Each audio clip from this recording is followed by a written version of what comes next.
तब की है जब हमारा स्कूल वेकेशन के लिए चाइना ट्रिप पर गया था। हमने काफी अच्छे होटल में बुकिंग कराई थी, लेकिन कुछ प्रॉब्लम की वजह से हमारा रिजर्वेशन कैंसिल हो गया। आखिरकार हमें एक लोकल होटल मिल ही गया। उस होटल का मालिक एक कोरियन था। कुछ आगे जो हुआ वो सुन के आपके होश उड़ जाएंगे, पर उसके पहले अपने माता पिता को सुरक्षित रखने के लिए सब्सक्राइब जरूर करना।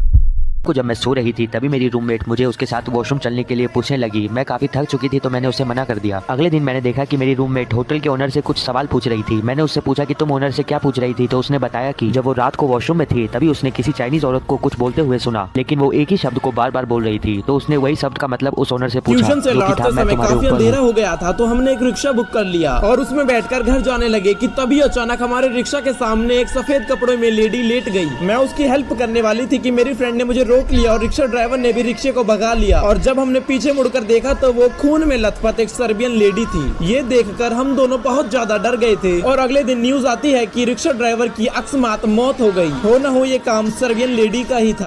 एक दिन सैम अपने दोस्त राज के घर प्ले स्टेशन खेल रहा था। खेलते खेलते काफी टाइम हो गया था, लगभग 11 बज चुके थे। उसके पेरेंट्स का भी कॉल आ गया था और जब वो जाने लगा तो राज के पड़ोस के घर से एक बुढ़िया बोली, पीछे मुड़कर मत देखना। उन्हें ये एक मजाक लगा। जब सैम अंधेरी सड़कों से घर लौट रहा था तो उसे ऐसा लगा कि उसके पीछे कोई है। उसे तभी बुढ़िया की याद आ गई और वो थोड़ा डर गया, मगर फिर भी उसने पीछे मुड़कर देखा कि वहाँ तो उसके जैसा ही एक लड़का खड़ा है और क्यूरियोसिटी में उसे बुलाने लगा। मगर तभी उसने कहा, मैं मना किया था, पीछे मत देखना। और उस दिन से आज तक सैम अपने घर नहीं पहुंच पाया।